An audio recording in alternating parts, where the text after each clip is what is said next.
Les mariages sont souvent de grands moments d'émotion. Ces cérémonies qui unissent deux êtres amoureux se célèbrent dans le monde entier. Chaque pays possède ses propres traditions et parfois, elles peuvent s'avérer être surprenantes. Recouvrir les mariés de mélasse, tirer à l'arc sur sa future épouse ou encore ne pas utiliser la salle de bain pendant 3 jours sont des pratiques que des millions de jeunes mariés ont dû accomplir. Voici les 25 traditions de mariage les plus étranges du monde.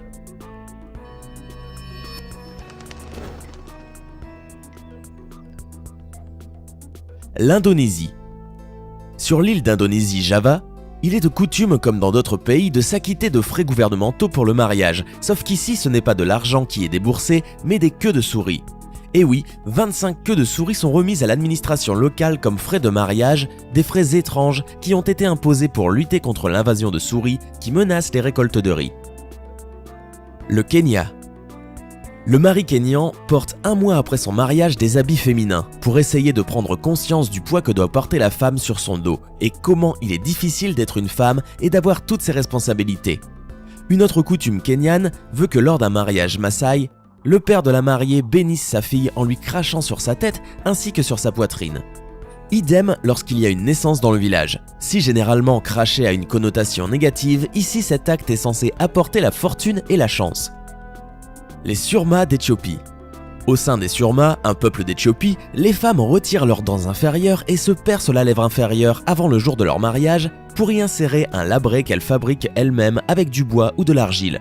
Il peut atteindre de grandes dimensions. La largeur du labret détermine la dot que l'homme doit payer pour obtenir son épouse. Plus le labret est large, plus le prix est élevé. Bali. Pour ceux qui veulent assister à une fête de mariage sur l'île indonésienne Bali, ils seront surpris de savoir que seules les femmes assistent à la cérémonie. Les hommes n'y sont pas invités. Ils se reposent après avoir préparé des mets que les femmes dégustent lors de la fête. Inde. Dans quelques parties de l'Inde, les femmes qui souhaitent se marier sélectionnent le mari convenable en lui infligeant des coups sur la tête et au dos avec un bâton. Les hommes qui supportent mieux les coups sont ceux qui méritent de les épouser. Par ailleurs, la mariée faisant partie de la tribu Todas se voit obligée lors de la cérémonie de mariage de marcher à 4 pattes jusqu'à ce qu'elle atteigne le marié qui la félicite en mettant son pied sur sa tête. En Inde, on pense aussi que les femmes qui sont nées en Manglik, une combinaison astrologique de Mars et Saturne, sont maudites. La légende laisse croire que ces femmes sont susceptibles de causer un décès précoce à leur mari. Pour se débarrasser de cette malédiction, elles doivent donc d'abord se marier à un arbre qui est ensuite coupé pour mettre fin à ce mauvais sort. Oui, les coutumes de mariage diffèrent d'une région à l'autre de l'Inde et la majorité de ces traditions sont empreintes à l'héritage hindou populaire. Il existe une autre tradition de mariage insolite en Inde. Il s'agit de l'acquittement de la mariée des frais de mariage comme les tapisseries, les habits, les parures, l'ameublement de la maison et l'achat d'un véhicule, tandis que le marié s'occupe seulement de fournir la maison et la nourriture pour la cérémonie. Afrique. Dans l'une des tribus ethniques d'Afrique, la mariée est obligée le jour de son mariage de percer sa langue, puis le mari y fait passer un fil et si la mariée bavarde trop lors de la cérémonie, le mari tire fort sur le fil pour la faire taire. Pas très sympa. Esquimaux.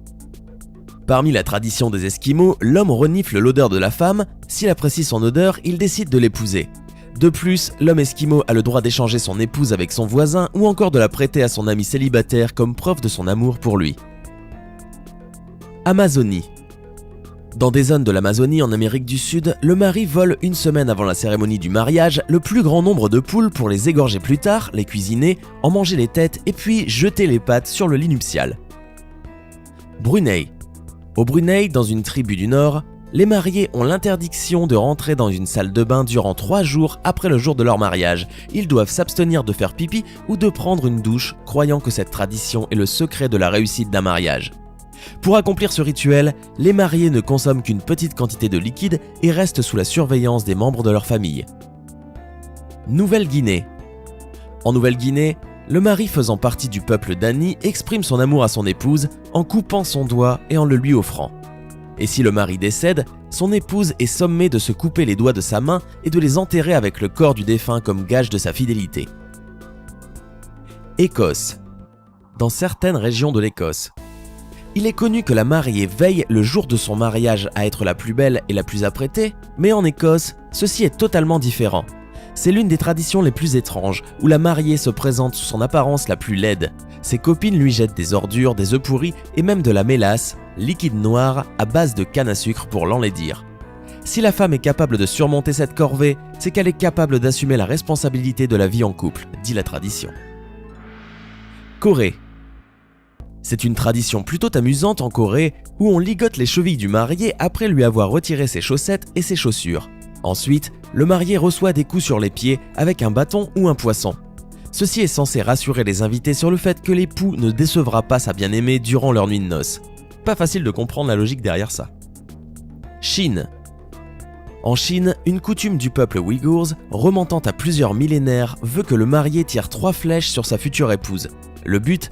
Que leur amour dure pour l'éternité. Mais pour que cette tradition ne connaisse pas un dénouement dramatique, les flèches n'ont évidemment pas de pointe.